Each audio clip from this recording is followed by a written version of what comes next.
Hey guys, this is Gabriel Lorenzi, creator of the blog Grupo Dicas, one of the biggest travel blogs in the world, and today I am here to tell you what to do in Berlin. There are many nice things to do in the city. Berlin is a city that has a lot of tourist attractions, so we made a very nice list of the main tourist attractions and tours that you can't miss when you are visiting Berlin. So guys, these tips are going to be very quick and not boring at all, very useful, so don't forget to give us that like, subscribe to the channel because that really helps us a lot, and buckle up.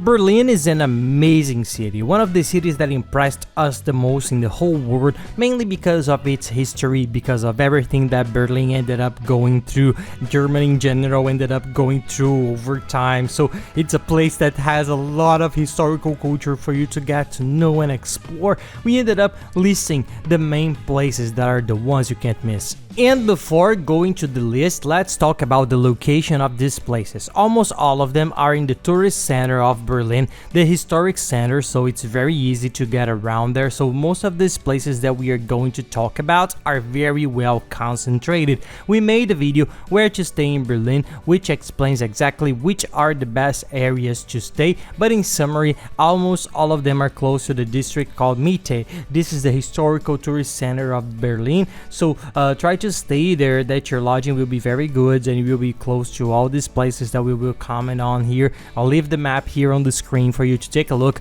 It's this whole delimited region. Actually, this is a very nice little map that we customized it. I'll leave the link down here in the description of the video. We made this map in the hotel search engine that we use to make our reservations, which is the biggest in the world, which has the best prices, and of course you know it, you were able to customize it. So you click on this link and it will open this little map with this delimited area and with some nice filters that we put in order to choose only good hotels, well recommended hotels, and then you try to stay in this delimited area a little bit further down between the Tiergarten Park. You can see there on the map, and the Alexanderplatz Square.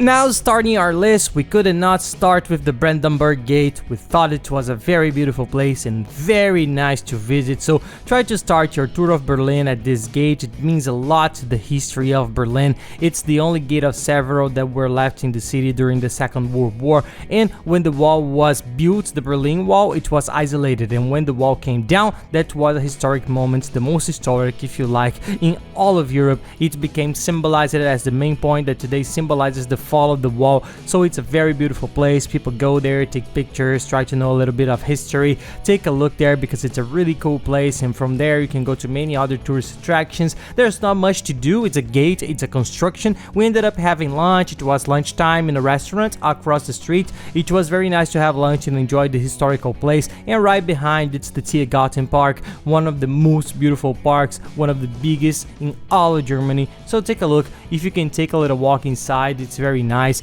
It's much more natural than, for instance, the Central Park. It has a lot more people, attractions and things. It has a lot of trees, big trees, very forest-like, so we found it a very beautiful place. It seems that you leave Berlin a little bit and end up in another city. It's close right in the back, then you explore the Tiergarten Park, which is another very nice tourist spot to get to know and get out of this thing of history of Berlin's culture. You end up going to the natural side of the city, which is very beautiful and very worthwhile to visit. The natural part is amazing and I recommend. And nearby there is also another tourist attraction that's not to be missed, which is the Holocaust Memorial, a museum very different from anything we have ever seen in our lives. It's considered the memorial that honors and keeps the memories of all Jews that were massacred, which is very sad, a very sad part of German history. It's to really always remember to leave a mark in history of such a sad moment as the Holocaust. So it's an entire quarter with more than 2,700 blocks. I don't know if it's made of stone, marble or what they did, but from the images you can see it's a very beautiful thing, and their area is unbeatable for us because they really achieved their goal, which is to make you think. They don't explain literally what these stones are because each one is different. You will see that one's taller, one is wider, there are several different dimensions, and it's a whole block, it's very big, and they don't explain why they did it, what it represents. So we really have to stop there and think about it, think about the history, and we really managed to do that. It's a very nice place to stop for a while, look around, because it's very worthwhile. It's open, you don't need a ticket, nothing. There is a museum downstairs that you can visit, but you have to buy the tickets. The question of history is a little heavy. I ended up staying with Clarinha because for Clarinha it wasn't nice to go in, so she ended up going. She said it was very heavy, but it's a very interesting and valid experience. So if you are very interested in the history of the Holocaust in this period in Germany, which is a very sad thing, very painful period, try it. If you like history, I think you should try it because it's very worth it. If you don't stay at the memorial, take a look at it. It's also worthwhile because the vibe is a little heavy, and maybe for people that are a little more sensitive, it's not good. And close to the Brandenburg Gate and the Holocaust Memorial is the German Parliament. I will have to read it because it's a little bit difficult. It's a Reichstag building. It's called for us the German Parliament, but it's much easier to pronounce. It's available there for people to visit, and it's free. You don't have to pay anything, but it's not that simple. You have to book a time. You have to go on their website, book the time, and it's very busy. The amount of tourists who want to see the German Parliament from the inside is very big. A tip: if you're not so organized or you don't have that much time in advance or you can't find some time, you can take the guided tour. There are several sites that sell the guided tour. You buy it and then it's already included. The company already reserves the time for you. They already book it for you so you can organize yourself better. I'll leave the link here in the description of the video as the site that sells all ticket tours, excursions in Berlin, the whole world, in Germany, and in all of Europe. It's one of the biggest ones that sells almost all Europe, and we always buy it because it really has the best prices. It's very good. I'll leave the link here below if you want to take a look. That's where we buy, and then you have this tour. You can book it and you get to know it more easily. But even if you don't go inside, it's worth going in front of it and taking some pictures, looking at the place because it's very beautiful. It has a very classic architecture of the time, so it's worth your while to go there as well. It's a very beautiful place. Oh, and people, quickly, any questions you may have, it can be silly, it can be anything, how many days I stay in a city, which places to visit, any doubts about your trip, send it to us and we'll be happy to help you. And if you want, it's even easier, send it to us on Instagram at PaiLorenzi, send me a message and I'll be glad to help you. And make sure to follow us there. We are always traveling around the world trying to show travel tips in a very cool way and the family routine for little ones, which are a blast. Another famous landmark that has become very famous by tourists and that everybody likes to visit is Checkpoint Charlie. It became very famous throughout history. It was one of the border crossings of the two worlds, of the two areas of Berlin, the west and the east, so it became very famous. And after everything was demolished, the wall was demolished, they kept this checkpoint there that they call it. And there, if you want, you have the guards that are very neat, very well dressed. They charge €2 per person to take a picture in front of the girl. The booth there in front, that's in the tourist point. And the museum next door, there's a museum where you can learn the whole history of the place, which costs between 5 and 10 euros. At the time we went, it was 7 euros, so take a look. It's very small, but you will need some time there because there are a lot of tourists and it gets very crowded. We think it's not so essential to go into the museum. Just passing by Checkpoint Charlie and taking your picture is more than worth it. It's beautiful. Another place that's close to all those attractions we mentioned, it's the Potsdamer Platz, which is a very nice square. There's nothing so touristy about it, so important for you to visit, but it's a square that was very famous before the history of Berlin. It was deactivated for a while and then it was revitalized, as far as we understood, by Sony, because you will see that the main building there is called Sony Center. So there are some attractions, and the nice thing is that it's a covered plaza. It's super beautiful scenario. You inside, you will be able to see it, and there are some restaurants and cafes that have their tables outside inside the square, and it's a very pleasant environment. We ended up having dinner there, and there was a piano. There was an artist playing live piano. Clarinha played and ran around in the square. It's a very nice place for you to rest a little and enjoy a little bit of the culture and the life of the people who live there in Berlin. It's very worthwhile, very beautiful. And for those who want to go shopping in Berlin, right next to the square at Potsdamer Platz, there's the Berlin Mall, which is the biggest shopping center in Berlin. It's gigantic. It has all those well-known stores that we look for when we travel abroad. So for shopping, it's one of the coolest places. You can already combine these two sites in the same day. If you plan well, you will already save time walking back and forth, and you will get to know everything because it's so close. Our tip is to go to the mall, walk around the mall, and then have lunch or dinner at Potsdamer Platz. It's very good. It's what we did, and we totally recommend. Now let's go to one of the sites that we found the most interesting, the coolest, that you can't miss. It's the famous Berlin Wall. For those who don't know, the Berlin Wall divided the city between socialists and capitalists. It was built in a single dawn, so people woke up and the wall was already there. It separated families, friends. It was a very strong, very sad and heavy thing in the history of Germany, but it has a very great importance, so people want to know about it, and it was destroyed for the most part. So you can see it by walking around the city.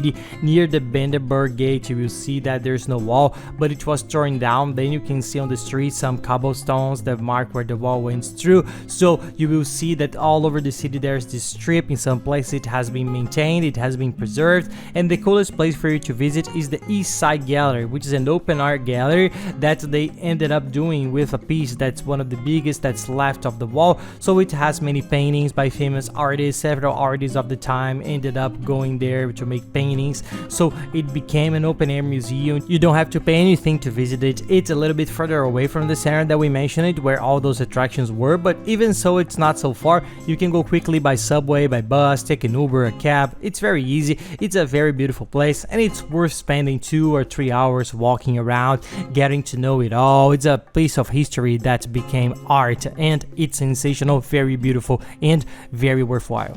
And the subway is a 5-minute walk from one of the main subway stations of the Green Line, so it's very easy. For those who don't know, Berlin has a lot of public transportation. It's very easy to get around by bus, by subway, by train. It is very easy. There's a card called the Welcome Card Berlin that we always recommend, and it's very nice. You buy this card and you have unlimited access to all these means of public transportation, so you end up saving a lot. You don't have to worry about buying tickets, paying for buses, subways. You already have this card. You can use it at will. If you want to take a look, I'll leave it here below. It's the same website that sells the tickets and the cheapest tours in Berlin. They also sell this welcome card. It's very good. We found it a very practical and easy, and it saves a lot of money as well, and you can get the most places in Berlin. Almost all of them have a subway station nearby. Now let's talk about Alexanderplatz. It's the most famous square in Berlin. It's a very nice place to visit, but we particularly find the other squares more beautiful. It's not so beautiful, but it has some very nice touristy things to see. There is the world clock. It's a very famous clock. It shows in a very different way, very cool, the time in all places in the world, in all time zones. So it's a different place that everybody stops to take pictures, to see it. And then there is the famous Berlin Tower, which is the TV tower, as it was called in the old days, but today it's called the Berlin Tower. It's one of the highest places in the whole of Germany, and you can climb it. In Berlin, most of the sites, almost all of them, are open air, so you don't have to pay an entrance fee. You can go there, observe, and you don't have to pay admission, but a few you do, so we recommend that you buy in advance because it's cheaper online, and you don't have to get in line, and you don't run the risk of not having the ticket. And to go up this tower, we highly recommend it because the view is sensational. You have to. It's one of the few places that you have to buy the ticket, so you can buy the ticket to go up in the tower in advance in the same website that we left here below that sells the welcome card from the transportation department. It's very cheap. As far as I remember, it was 13 euros. Today it's 13 euros to go up and look at Berlin from up there. It's very nice to be able to see the big picture of the city. It's perhaps a nice trip to do on the first or second day, so that you can see exactly what the whole region of the city is like. You have like this panoramic view. Another nice tour in Berlin is the Berlin Cathedral, the most important cathedral in the city. You have to pay to get into the Berlin Cathedral. At the time we went there, it was 7 euros. You can go up the dome, which is also very nice. It gives you a very nice view of the city, but it's very high. There are more than 250 steps, if I'm not mistaken. So it takes a little time and effort to get up there, but it's also a very beautiful place to get to know this religious part of the religious history of the city of Germany. It's a very beautiful place. We liked it very much, and we recommend that you go there.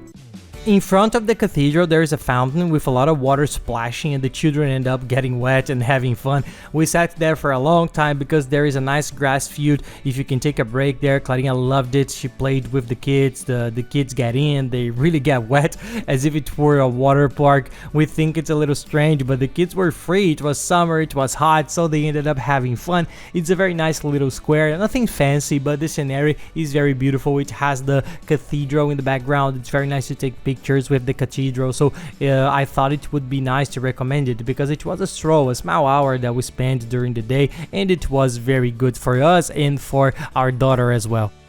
Another very nice place, but we are not going to go so much into detail, otherwise this video will be too long, is the Museum Island. It's a very famous place in Berlin where 5 of the main museums of German history are concentrated. If you like history and museums, take a look at it because there are a lot of things and a lot of history there for you to know. There you need the tickets. Our tip is to buy either by internet or you can also buy the Berlin Pass. It's called the Berlin Museum Pass, which gives you the right to all the museums. Check it out, it's really cool. There are 5 museums there. The main one that we think is good to talk about and then we thought was the most interesting to visit, the most famous, the most visited, is the Pergamon Museum.